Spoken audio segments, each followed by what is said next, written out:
Welcome, welcome, welcome. How is everyone doing today? This is Sonia with the Knowledge Power Hour. We're all the way in Hawaii today. I'm sorry I didn't be able to do the live earlier this week on Wednesdays like we usually do, but I was busy. You know, when you're on vacation, you're busy, so it doesn't matter. But I'm here with my brother today, and I think this is going to be a great treat for y'all. I'm just talking with him. We just chatting it up so he can give the deets on what he think about life purpose and what he think about how finances blends into that. Hey, Orv, how you doing, bro? I'm doing good. I'm doing good.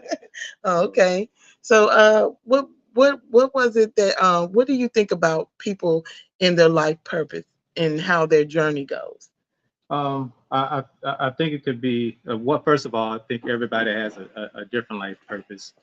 I think everybody should be able to actually share that life purpose once they find out, what I would like to do. And most of all is you got to understand it's a journey in itself, and that may be your life purpose to just experience a journey to the best of your ability. So it just all depends on those little pieces that you can kind of take out of life and put them in for the things that you would like to like leave behind generationally, like but down your lineage and pass off things to your family. Okay.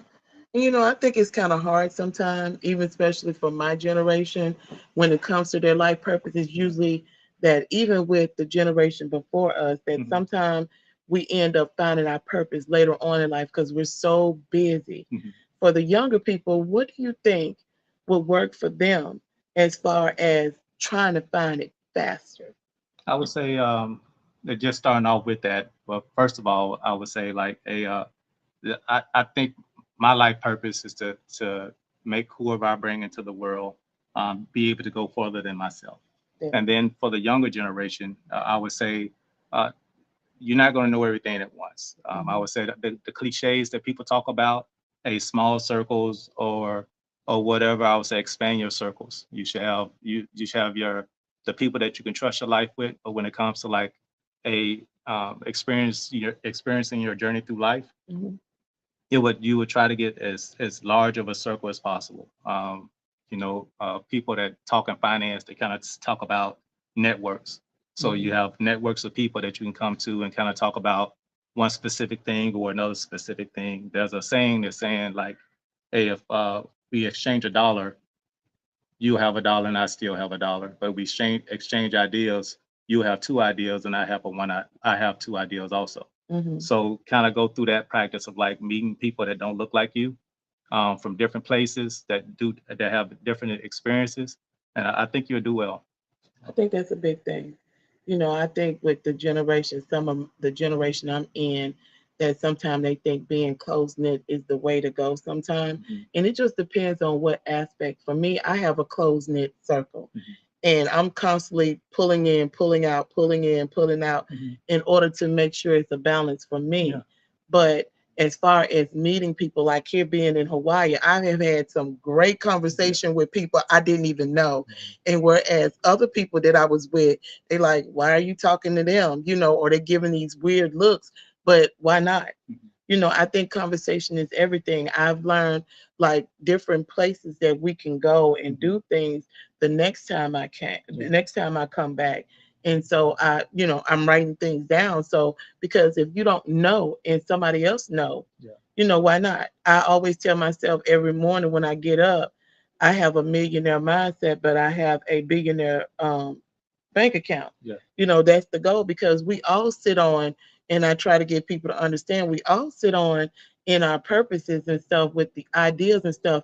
But the one thing I try not to do is gatekeep. What do you Mhm. think about that when people gatekeep information? I know you don't because you tell us everything, Yeah. but there are people literally out here that gatekeep information and don't even understand how rich Mhm. the graveyards are. Yeah. What's your take on that? So I think with the gatekeeping thing that like everybody should like allow like that knowledge just to flow. It's like with the same thing with money. People hold ideas or whatever. That piece of information that you could provide somebody else may be the thing that put them over their threshold, and they could possibly do the same thing for you. So that just the fact of like sharing information is a great tool to like learn Mhm. understanding things that you don't understand, and being able to like just use people in a positive way where like everybody's growing and Mhm. you're not stunning growth of anybody. So being able to do that and it just helps out a lot. With the ones that do gatekeep, they got to understand that like they're stunning their own growth also. Mhm. So if somebody finds out that you're not a person that provides help or maybe knowledgeable, they'll look right past you. And especially when you start to being the one to try to be the one that's actually on the asking end of the information or Mhm. whatever. But some people they don't help other people out unless they're like willing to help people also.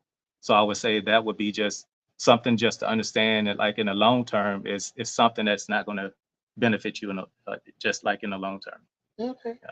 Yeah, I get that. I really do. Because in this day and time, a lot of people stray away and they're not understanding that in order to get somewhere, you got to build. You Mhm. got to be able to build and be, as you would say, diversified, Yeah. not just mentally, but physically Yeah. and financially. Yeah. And so, with saying that financially, what is your take about combining the two? Just say that again. What is your take on combining the two when you're once you find your purpose? Yeah. How do you diversify and financially combine the two? So I think with that, once you kind of find your purpose, the things that financially come with that, Mm-hmm. it comes a whole lot easier. So like I would say like I don't know how to put it, but like it's one of those things that you have to be able to do. It's a fact in the world that you can't live without money or live financially. Mm-hmm. So if you're enjoying something and you say, "Hey, this is my purpose," and how I'm gonna do these specific things or items on a daily basis, go on ahead and enjoy it and make money off of it. And that way it kind of multiplies a what you will actually do, and it also brings in more money as you go along with it. Mm-hmm. Okay. And so, with that being said, how do you get your children to find their purpose early and to diversify? Mhm. So with them, it's a I little know bit it's a different. different. I Yeah. know. So with the kids, it's a direct approach. It's about talking to them every day, just understanding what their interests are, what they like, Hmm. and then just feeding and supporting any type of idea, or whatever, and not limited them to a this is I wasn't able to do this. So that Hmm. doesn't mean that you can't this that means that you can't do it. Never Hmm. limit them to like what they think they can do because like the kids these days they're much smarter. They're growing up way faster than we were, and they Hmm. have whole lot more access to information than we ever did. Correct. So with that, especially how everything is right now, they need that like positivity to like be able to do that. And as you see at this point in time, you see the largest group of entrepreneurs, kids that are finding their life purpose, making money out of it, and combining the two, and Hmm. actually doing like what they like. Hmm. It's kind of like like years ago, let's say about a few years ago, maybe like 10 years ago, uh, people get made fun of like playing video games, Yeah. and then they start streaming online, and people start making millions and millions of dollars And just based off competing. and competing. And Hmm. so now that whole thing just based off a kid's idea has grown into a niche market where like it's called like e-gaming. Hmm. So somebody took that specific passion, found their purpose, monetized it, and Hmm. and now it's like something that's like you can't deny. It's all over the world. Everybody's doing it. Hmm. So I would say with them, let them try the things. So like things change, things evolutionize like as we go forward.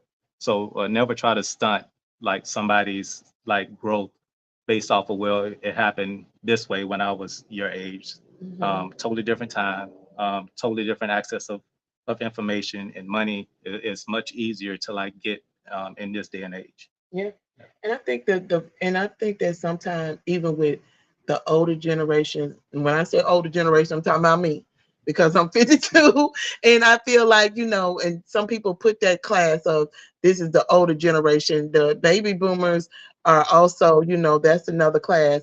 But I sometimes I feel like that we stunt our growth. A lot of us stunt our Mhm. growth because they're not willing to take risks. Yeah. Like I was talking about the different chakras, and right now my thing is, with the root chakra, that set the foundation. I keep telling people, in the African culture that talks about root chakra, I mean the chakras and stuff, Mhm. in the root is fear. Mhm. When you set in the foundation and you fear, you can't step out. Exactly. And a lot of people don't understand that. And and because of the religion and everything, they don't even know how stagnated they are. Mhm. And and I need another way. I'm just asking. I feel like I need another way to try to reach out Mhm. in order for them to understand it, because there's so many people that ask me, or say to me, I wish I could do what you're doing, or I wish that I can build my business the way I want to get out here and do and stuff. But I think it's a lot of self-doubt, Mhm. self-talk, which comes with other chakra parts that's, to the level. But like I told them, if you don't cleanse those blockage, Mhm. you can't get nowhere. The root is fear. The sacra is guilt. And then in the solar plex, it's shame. Mhm. And when you're going on up, and I just stopped there today with that part, because I want people to understand that if you don't start with you, where do you think you're going? Yeah. What I would say like first, just understand yourself. The biggest thing, we all know a little bit of what our strengths are, but you would be surprised what you're actually able to do if you can step beyond saying, "Hey, I'm scared to do this or scared to do that," and just move out on what you're trying to do. Mhm. You can look at like in any type of situation.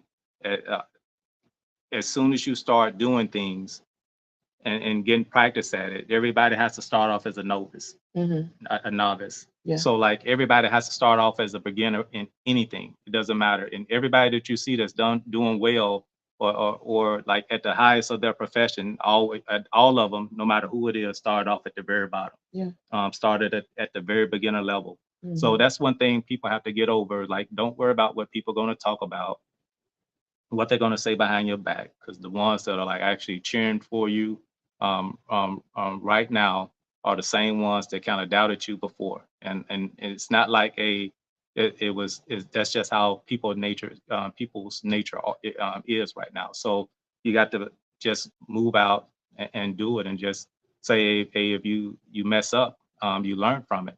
Mhm. And the more you learn, the better you get at it. It's kind of like shooting a basketball or even bowling or whatever. You like, the more you get, the more you do it, the actual better you become at it. And then once people start like, you're real good, and then Mhm. that's when you start seeing people start trying to support your vision and everything. But you have to do it on your own first. Scripture says, faith without works are dead. So Mhm. that means as much as I believe that I'm going to stand up from this chair or whatever, until I make my mind up to do it, I won't never move. Correct. So you could believe all you want to. It's a two-part action. You have to have both of those components. And so I would say, don't worry about what people are going to say. People are going to talk about you anyway. So just Mhm. do what you need to do with a smile, and Right. and just going about with it. Because after a while, they'd be like, oh, this person's for real. And then all of a sudden, they'll see that you're serious. And then that's how you turn like what people call their haters on their side, on your side, to be able to like get those things that you want to accomplish done. Mhm. So I think that's the way you look at it. I mean, the fear is, that's like something that's naturally going to happen. But like, I don't think anybody that tried to accomplish anything never had any type of fear. So it's just a natural instinct that you have to overcome. Mhm. Yeah. With me, I had to think about it, because it took me so long to get to this place where I'm at right now. Yeah. And I thought that it was because I'm always overthinking stuff Hmm. and I'm always planning, and I won't move until I get a certain component the way it was. But then after I started studying with the Hmm. chakras and stuff, in actuality, it was nothing but fear. Hmm. It was fear to go to the next thing. And it wasn't me trying to be a perfectionist. Which I always do. I'm very critical of me. Hmm. It ends up being the fact that I was too afraid to step on out further because Hmm. I didn't know. Yeah. Doing this, I didn't know what the Hmm. next steps were. No matter how many people I watched, no matter how much I studied, I never knew for me So what the next step was. And I mhm. think a lot of people get complacent Yeah. in that space. So kind of think about it like if you're like just walking down the street, you can only see so far. Mm-hmm. And every step that you take while you're walking down the street, you can see just a little bit farther, Mm-hmm. further. So that tells you at that point in time, a only thing you need to do is just keep taking steps towards your goal, and eventually you'll get to your destination. You understand it, but like while you're doing it, just don't say, "Hey, I see what's going on," but actually observe everything going around you, Mm-hmm. so you can assess that and actually enjoy it also. Mm-hmm. So the thing that takes a lot of fear away is like as you're scared of stepping, and as you step, you're enjoying the view and the experience that you're actually Mm-hmm. having and sharing it with other people. Right. So automatically that fear turns into like like how can I say it, like something that you like enjoy. So Mm-hmm. you automatically flip the script on like a it's no longer fear. It's like, hey, I know I'm going to take this step. I don't know what this step is going to bring, but I know that I know it's going to bring something Mm-hmm. exciting. And then if it doesn't bring something exciting, you You learn learn on it. from it. You Mm-hmm. learn from it, and Mm-hmm. but you still get to be able to have that experience. And you kind of talk about when you get to the end of your life and you're like, hey, I could have did this, I could have did that, and that's where all those missteps that you wouldn't take come from. Yep. Yep. I And get that. yeah, so you knew you had it in you, Mm-hmm. but you never did it, and Yeah. that's what that Yeah. regret comes from. Mm-hmm. Yeah, so I I get that. yeah. Because I had a spiritual mother that was that way when in her final days. She was begging. I sat there and I watched her, and she was begging God for more time. Hmm. And I tell people on the show all the time, I want them to go out and just do. I don't care if you're 92 or 22, get out and just do it. Hmm. And that was a big impact on me Yeah. to hear her asking God for more time because she gave her life to everybody. Hmm. She gave it to the church, she gave it to her children, Yeah. she gave it to her work, but she never made the time out for herself and what she desired to do. Hmm. And then she wanted to get it done, but then this battle with cancer ended up winning. Yeah. But still, in a sense, she still won because she changed lives Hmm. in the moments that where she when she was transitioning. Yeah. And I tell people, don't say I'm too old to do nothing. Hmm. I know people who are 82 that's graduating in May Yeah. from college, because they always wanted, they don't raise their children and did everything. And now this is the time for them. Yeah. They don't raise grandkids. And they said, I want my degree. Exactly. Like I got my degree. It wasn't even about the having a degree for work or anything. It was like I was disconnected Hmm. and I wanted it because I didn't finish it. Yeah. And so I finished it. Yeah. And I don't think with self accomplishment, I don't think it's anything wrong with that. Mm. It was a $58,000 bill, but Yeah. it was something I accomplished. Yeah. You get what I'm saying? Yeah. And some people don't see things like that. Even Hmm. though I took a lot of management classes and with the healthcare, it still works because it helps me with this. Yeah. And you just have to find that purpose to flip the script. Yeah. Now, let's go into your talent. Your let's get into your talent. Hmm. Because I think this is your niche. I think Hmm. this is your purpose. I think that that when it comes to finance, because I appreciate the fact when I do come to you that you're very, very patient with me. Hmm. But I think that a lot of people don't understand, especially being black, how important it is to be financially stable, Hmm. not just for yourself, but teaching your children how to be financially stable. I see a lot of people now running to get life insurances to start the living trust and Hmm. everything and making themselves themselves the bank. Hmm. What is your thoughts on that? I think that's very important. So, like everything you have to do is you have to set yourself up, and like based off of being literally like hundreds of years behind other races on like being financially stable, Mm-hmm. whether they can pass down assets on your kids, you have to start somewhere. So you have to know, hey, you got a certain lifespan that you're going to be able to live, 80, 70, 90 years old if you're blessed. So within that time period, you're talking about you get grown, you probably have like 10 years of where you like, hey, I'm just living my life as the 20s. And when you're in your 20s and 30s, you start like realizing, hey, I need to do this. So in reality, you have like maybe 40 years to kind of set your family up just as well as somebody that's already had like 3, 4 generations Mm-hmm. of like prep time. So like number one, the life insurance is a big deal. Mm-hmm. So like just being able to set something behind like when with your family. So if you pass, they don't have to go through the financial hardships and get set back Mm-hmm.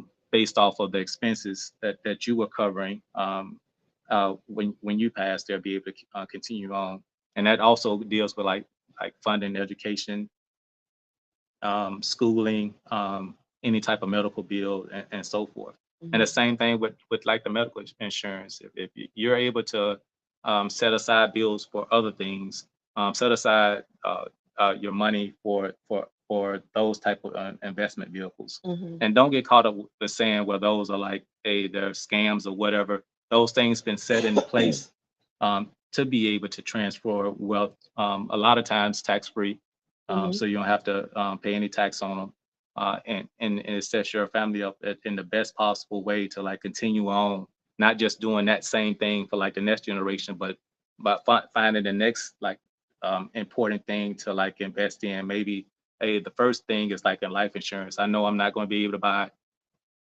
all my kids' houses or whatever based off my income. But if I pass, just life insurance will be able to take care of that for them, so they'll have a place to stay. It's getting very hard now based off of how the housing prices has risen, and then also with the interest rates, it's going to get to the point where people are just going to be satisfied with just renting because based off the price, you're basically paying like for say if you buy like a $400,000 house, you're paying the same right now for a $400,000 house that you did like maybe 2 3 years ago as buying like a $200,000 house right now. Mm-hmm.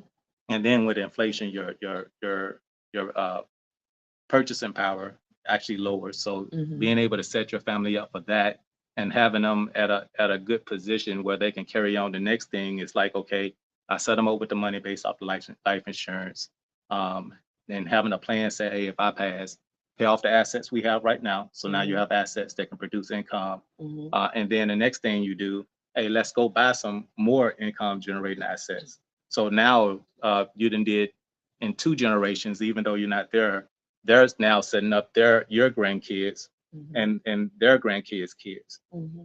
So just being able to continue with that on, it's just like you get lucky, you'll be able to accomplish about half of that right now, Mm-hmm. and you leave it up. And that's why financial education, like you kind of talked about earlier, is very important for the kids. Even like setting them up with credit cards, not letting them use it, but just letting them have that credit build up Yeah. as soon as they turn 15 or 16, based off of whatever credit card you're using to get those for them. Mm-hmm. Also setting them up with accounts. I tell you one thing that everybody should do when they have kids. It doesn't matter how much you do, but just get it started and set up.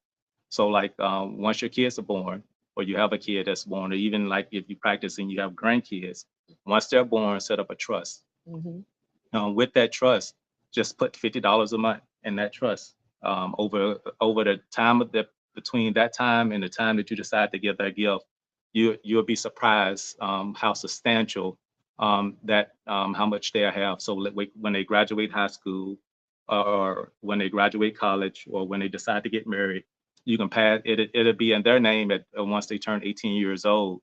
But you can teach them enough. Be like, hey, you're getting this email about this trust or whatever, these letters about this trust, but like I'm not going to really pass it off until you do this And have and have responsibility. responsibilities. So when they start off, they're not automatically getting in debt Mm-hmm. with like trying to build a down payment for a house, or trying to like if they're entrepreneurial, trying to start a business or whatever based off of whatever skills they have Mm-hmm. or whatever. They have that nest egg that's been given to them, where you just taking $50, and as you get increased, you get your kids a raise or whatever. It may take back some of the allowance that you give them or some of the things that you buy for them, but you putting it in a vehicle that's gaining money over a course of like 20 years.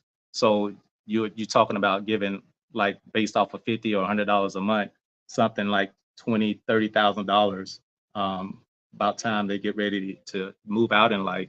So they'll be able to like do those things that like Mm-hmm. other families are able, other kids and at things that they're able to do based off what their family did for them. Right. Yeah. I get that. I get that. I think that that's a good start.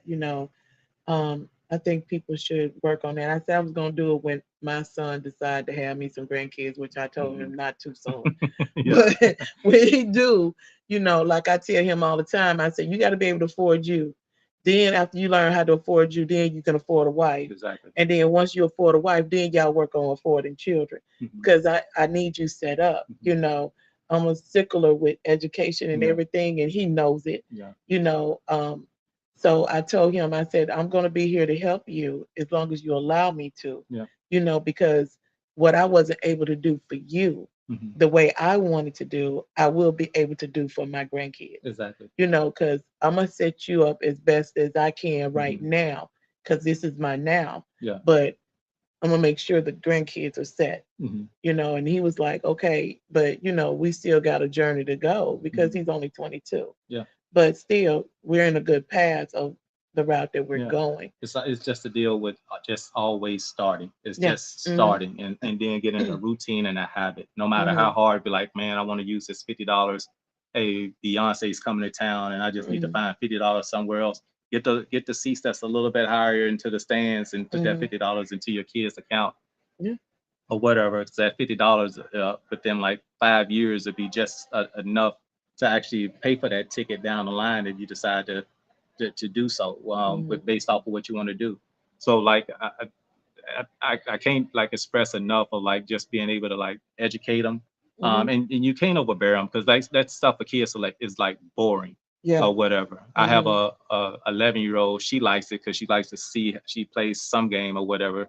Like she like to see her making herself money, and everything. And like the other one, she likes to like just get the money. She'll save it a little bit. Then, hey, kids, they're gonna want to spend money or whatever. So, but we know. so them being able to hold on to money is kind of hard. But if you set up them an account and just show them, and now is like probably the best time to kind of start the markets down. Everybody expecting the market to go up within the next year or two, so they can actually see, hey, this is how money works. You put it in there and like, and just watch it grow, and just show, hey, it's ebbs and flows based off of, hey, what's going on, and so they can understand based off of understanding stocks. They actually get a better understanding of like what happens in the world. And like for the most part, kids are the best investors that you can find because they're always in the know. Yeah. They know what the trends are, and they know, hey, what's the next thing that's going to be popular. So I use that as like, hey, what's going on? Hey, what you think about this? What you think about that? And they haven't been wrong on like hardly anything when it comes to like, hey, this I like Dave and Buster's better than Disney. Hey, get Dave and Buster stock. Hey, Disney, it costs too much or whatever. You don't want to spend any money at Disney, but you'll spend more money at Dave and Buster's type of thing. Or like, hey, why? What about Nike? Well, I like Nike. It's okay, but I like the Skechers, or I like On Cloud is another one or whatever. They tell you what everybody else is doing because they're like the parents spend the most money on their kids based off of what the kids like. So that's where all the money's going to right now. So if you could take it in that perspective, they can help themselves, and they'll be the reason why like their income, not their income, but their investment has grown so much through the year because like they can actually provide you because they're on TikTok, they're receiving all the ads. If I could like, if there was a Shein stock right now, I would like buy I Shein. would so buy it. I Because so buy it. that's all she talk Shein, about.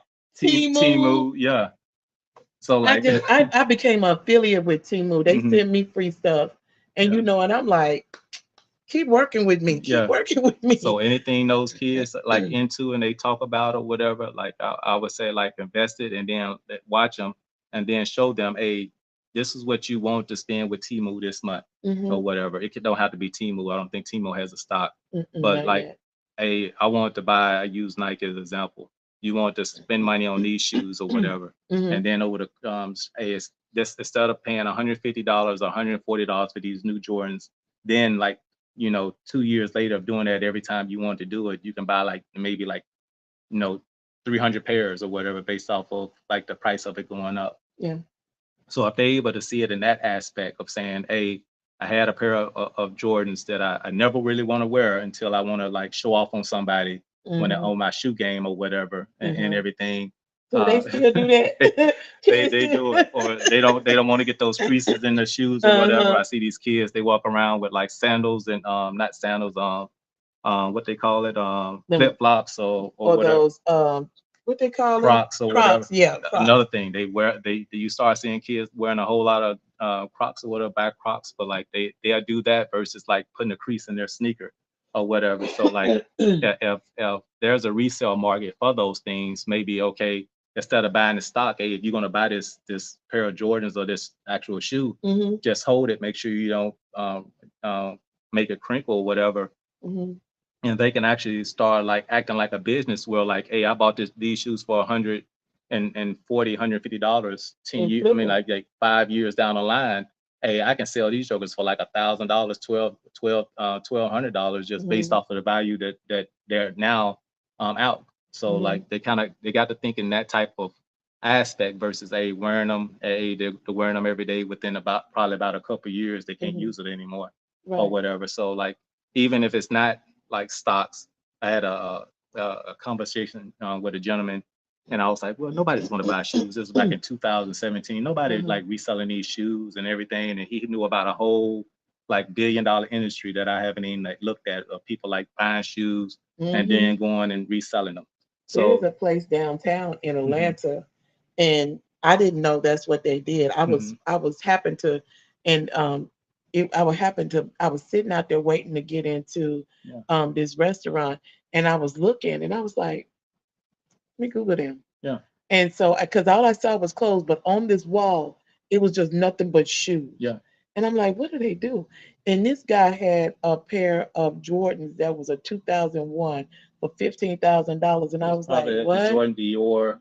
It just matters what type of Yeah, shoes. but Yeah, he had some shoes in there. hmm None of his shoes was under $1,000, I don't yeah, think, from what all I was scanning. hmm And I was like, for real? hmm And then he had classic like jerseys and different yeah, things. There was a lot of them. I said, I never thought that, people did that yeah. So until I saw that. they got the idea from kids. That's why all that stuff comes from. And It people were kids. going in there because I Yeah. kept like, why are they going in there? hmm It didn't look like much, but Yeah. then I realized after I got on the site, I was like, wow. Oh yeah.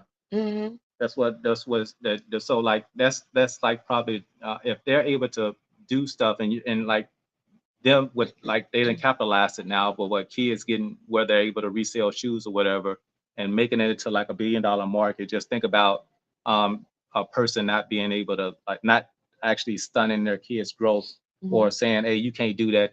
That wasn't available or that would never happen when I was that young. You just can't say that nowadays. Mm-hmm. So, but when you're talking financial education on your kids, you got to actually show them proof and showing them how it works versus saying, hey, look at this stock price today or stock price tomorrow. Invest a little bit. It don't have to be like $100, $50 or whatever, Mm-hmm. based off of how you open up the account. But Mm-hmm. then just show them how it works, and then they'd be like, "Hey, I wonder what made that price go up, or what made that price go down, or whatever." So now they're understanding not just how the stock market works; they're understanding how the world works in general, and Mm-hmm. how the world reacts on news. Once they understand, okay, this is happening, or whatever. So like based off of that, and they learn way quicker than we do. So like they understand it and catch it just like that. Right. So it'll be like one of those things. They'll catch it and they'll just, okay, Dad, I got this. You don't have to, or Mm-hmm. Mom, hey, I got this. You don't even have to worry about like, hey, what are you doing right now? Instead of buying this. Well, Mom, I didn't buy any Starbucks today. I just wanted to put some money in Starbucks. So I use like M1 where you can like use a dollar amount versus buying the whole stock or Mm-hmm.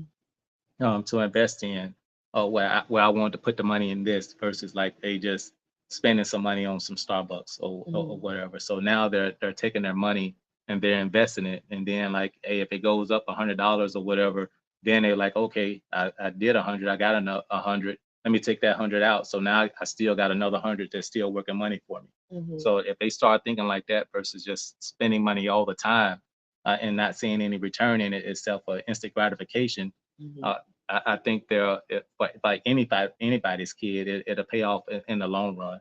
Mm-hmm. So what is your thoughts on instant gratification? I wouldn't even let you Uh, roll by that yeah. because I think that I know a lot of people my age hmm or older that is always looking for these instant gratification, whether it is instead of working hard to change their lives for healthy eating, exercise, and everything, they're always looking for this magical pill, or they're always looking for something that's instant instead of. What do you think about instant gratification? Well, on the part with like enjoying yourself, especially when you work for it or whatever. I've been taught, especially by my wife or whatever. Like sometimes you just got to you work hard for it and enjoy it and everything. It may make but it's all about the journey. You don't want to like get to your end of your life and be like, well, man, I wish I would have spent this money on this, or like saying, dang, I wish I would have had at least 5 more cakes I could have ate, or pieces of cake I could have pieces of cake or whatever. You'd be surprised what probably go through people mind or whatever. Okay. And everything. It's almost like a when people talk about a prisoner or whatever, hey, what's your last meal? And they be like, dang, and they come up with the craziest thing because that's what they've been like craving, but never had the chance to get it or whatever. But like for the most part for adults, like the easy pill, like if it's it, I would say like if people are willing to do certain things, they have to be able to work for it. There's nothing. I'm not gonna say everything is supposed to be hard, but there's some type of effort that you're gonna have to put into it to, and then the effort when you put the effort into it, you feel a whole lot better about what you receive from it or whatever. No matter how slow it is or whatever, it feels just a little bit better when you know that you did it on your own versus like somebody helping you or and everything. So that instant gratification ain't nothing but the dopamine telling you, oh man, this is good, but like it wears off. Yeah. And everything. So like, but with the thing when it comes like to money or whatever, you earn to take the time sometimes just to enjoy yourself, like go take a trip like you did, or hey, I just need to get away for the weekend, so I'm gonna have like a staycation instead of staying in the house. I'm just gonna go to the hotel or whatever, or even to like to the point of like, hey, it's just a movie or whatever. Those type of things, or like, hey, if you're dieting or whatever, it's as long as you're doing 90% or 85% of what you're supposed to be doing, it's okay to that 15% you have like your little cheat meal, or hey, I want to do this or whatever, because ultimately the habit is like you're doing more of what you're supposed to do versus what you're not supposed to do. And that's the ultimate goal. The same thing when it comes to money, um, diet and exercise, um, having good days versus bad days or whatever, and like it's just, I think that's just the way it is. So like if and then with kids, they got to understand like, hey, sometimes it's just work better to just be patient, and that's what the instant the ideal lesson of them not trying to get instant gratification out of everything is just the value of patience, because like when they get older and things don't work out, they understand, okay, maybe I just need to be a little bit patient, work a little bit harder, and then I can reach my goal. So I think that's from two standpoints, from the grown-ups and then for the kids. Yeah, so Have you ever thought about doing any of the money challenges that we see, like on TikTok or anywhere, with the kids, or even for yourself? Like, there's one. I got a group of people that they're waiting. They're stoked for it. It's to raise $10,000 in a year, and you go like for the first 5 months you do $100 a month, and then the next month you double that. Yeah. You know, after those so many months, and then you keep going and you triple it up every time until you get, and then once you calculate it out, it comes to 10,000. I think any type of challenge where it pushes you to do something that you're not familiar with, I think it's worth it. For myself, I like for budget wise, I'm like out like 4 or 5 years right now. I'm counting money that I'm not expecting to come in right now as part of a budget or financial plan forecast, and say I'm gonna have this, I'm gonna have that, I'm gonna be able to invest this or invest that. So like I have a spreadsheet, and I got a 2023, 24, 24, 25, based off of my wife's retirement, what we expect, and if it sways left or right, at least I've set a goal and I can meet that. So I would say that's my challenge of like being able to meet that or whatever. So for people that's doing that, I think it's always worth it, because once you do it and you see the results, then you actually know that you can do it again. And like maybe when you did the $10,000, you're like, man, that was like way too low. So like now I'm able to do it where I can get like a much bigger target and make it and actually work to actually hit that target. So Right. I think those things are like very one motivational. They teach you a lot about yourself that you can correct along the way, and showing where your strengths and weaknesses are and the things that you need to change. And then number three is it gives you a whole lot of patience, but it also is kind of excited. It makes you excited to like actually see you actually doing what you set out to do. Yeah. So Yeah. I think I like that idea of the forecast because I always ask people, like, especially when they come, I said, so what's your plan? mhm, And a lot of people don't plan. And I tell them, don't plan to fail. You got to write it out. You yeah, got to have a plan. So I think that that's something that should be a challenge yeah, to challenge people to learn how to do a forecast, especially for 5 years. mhm, Because why not? yeah, I think it's a great thing. exactly. So you kind of you can break it down in several ways. So like with the planning, and you can say, hey, this is my 5 year goal. Hmm. So with my 5 year goal, um, and then you break it down. It's like, hey, what do I need to do every year to meet this 5 year goal? Hmm. Then based off of every year, what do I need to do every month to meet this yearly goal? Hmm. And then for every month, what do I need to do every week to hit this monthly goal? Hmm. And then for every month, what do I need to do? I mean, what do I need to do every week? And then from there, every day. Hmm. And that way you done already built your plan from what you need to do every day to every week to every month Hmm. to to every to every year up until that 5 year mark. Hmm. So that's the quickest way I will believe that you can actually build out that plan, and you just break it down in sections or whatever. So I Hmm. have a vision board in the bedroom. I'll show you before you leave, but Hmm. it's like a 5 year. There's so much stuff that goes on within 1 year that you're like, it discourages people once they don't meet everything. So they're doing the same thing over and over again, spread it out in a distance of time, and just start knocking off targets. Hmm. And then that way you don't overwhelm yourself, Hmm. and then you start seeing progress because like, hey, I knocked off this, so um, now I can go to this or whatever. One goal that you may think it may take a year, it may take 2 years for you to do it. Hmm. So that way you don't get discouraged. And then when it comes down to like putting your goals down, you don't have to like say, okay, no, I failed at that, so I'm not going to put that on there again. Hmm. So you give yourself time and give yourself grace based off your lessons learned. I'm not gonna say failures. I would say Yeah, lessons it's learned lesson learned.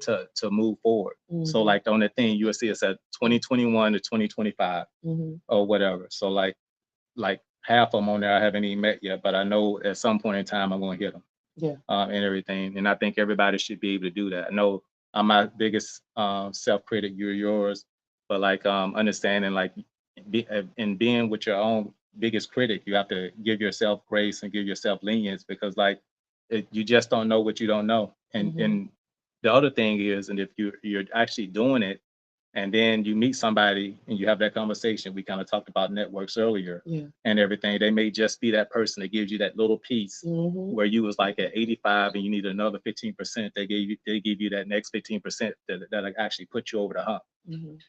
So kind of think about that in the aspects of planning, any type of planning, financial planning, family planning, or whatever. So that way you can actually see it, and writing down is like a reinforcement of like, hey, what you need to do, and something that you need to see like exactly every day. Yeah. So it Hmm. kind of just reminds you, even though you didn't touch on anything that day, you know, hey, sooner or later I have to do it because it's right there, unless you just tear it down or whatever. Right. But like it's holding you accountable and Exactly. everything. So Hmm. I get that. I mhm. get that. Everybody, I wish I could sit out here and we could talk all night long. It is now 8:32 our time in Hawaii. And I know some of y'all are up. Um, and I'm glad that you're here. So but we gotta go. We do, we gotta go. I'm sorry. But like I always tell you on the knowledge power hour, you don't want to walk away with knowledge to die. You want it to live. So don't Don't get hold of knowledge and don't use it. You got to, in order for it to be power, you have to use it. It's the only way. But before I send y'all on your way, or if there's any other thing you want to tell everybody. I would just say just keep going and doing what you need to do. Be the example that you didn't have, um, and everything else will work out. That's all I have. Yeah. Okay, yeah, that's great enough. So understand that, and like I always tell you, even with, at this table, respect will always be served. And I'm gonna bid y'all good night. We'll be back on our regular time because I'll be home by then. So, um, but I just wanted to make sure I did a live while I was here, and I know y'all are asleep, but that's good because then when those who wake up, you can hit replay and you can say you saw this. Okay, this was just talking with or my brother, and it was a delightful evening. So y'all, like I said, come back next week Wednesday. I have some other deets that's coming out. So I'll see y'all then. All right, see y'all later.